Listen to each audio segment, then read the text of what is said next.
ସମ୍ମିଳନୀ ଚାଲିଛି ଏଇଟା କେଉଁ ଉଦ୍ଦେଶ୍ୟ ନେଇକି ଚାଲିଛି କ'ଣ ଦାବି ଶୁଣିବାକୁ ପାଉଛୁ କିଛି ଦାବି ରହିଛି ସେ କ'ଣ ଦାବି ରହିଛି এই ବିଷୟରେ କ'ଣ କହିବେ? ଆମେ ଶ୍ରୀ ସୁବ୍ରତ କୁମାର ରାଉତ ରାଜ୍ୟ ସାଧାରଣ ସମ୍ପାଦକ ଓଡ଼ିଶା ଗ୍ରାମ ପଞ୍ଚାୟତ ଚତୁର୍ଥ ଶ୍ରେଣୀ କର୍ମଚାରୀ ସଂଘ ଆମେ ଆଜି ଗଜପତି ଜିଲ୍ଲାର ଜିଲ୍ଲାସ୍ତରୀୟ କର୍ମଚାରୀ ଯେଉଁ ଚତୁର୍ଥ ଶ୍ରେଣୀ ରହିଛନ୍ତି ଗ୍ରାମ ପଞ୍ଚାୟତରେ ପିଅନ ସେମାନଙ୍କୁ ନେଇ ଆଜି ସାଧାରଣ ପରିଷଦ ବୈଠକଟିଏ ଅନୁଷ୍ଠିତ କରୁଛୁ ଏହି ଖଜୁରୀପଦା ଗ୍ରାମ ପଞ୍ଚାୟତ କାର୍ଯ୍ୟାଳୟରେ।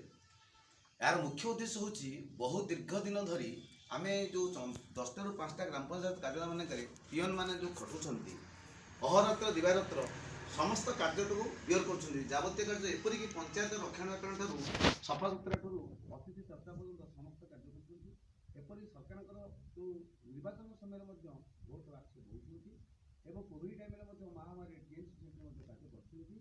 ମୁଖ୍ୟ କଥା ହେଉଛି ମାନ୍ୟବର ମୁଖ୍ୟମନ୍ତ୍ରୀ ଏବଂ ଫାଇଭ୍ ଅଧ୍ୟକ୍ଷ ଡିପି ରଞ୍ଜନ ସାର୍ ସମସ୍ତ କାର୍ଯ୍ୟ ସମସ୍ତ କର୍ମଚାରୀଙ୍କ ପାଇଁ କିଛି କିଛି ସରକାରୀ ଅନୁଦାନ ବ୍ୟବସ୍ଥା କରିଛନ୍ତି। ମାତ୍ର ଏହି ଚତୁର୍ଥ କର୍ମଚାରୀ ମାନେ ଯେଉଁ ପଞ୍ଚାୟତରେ କାର୍ଯ୍ୟ କରୁଛନ୍ତି ତାଙ୍କ ପାଇଁ କିଛି ସରକାର ଅନୁଦାନ ଟଙ୍କାଟେ ପ୍ରଦାନ କରିନାହାନ୍ତି।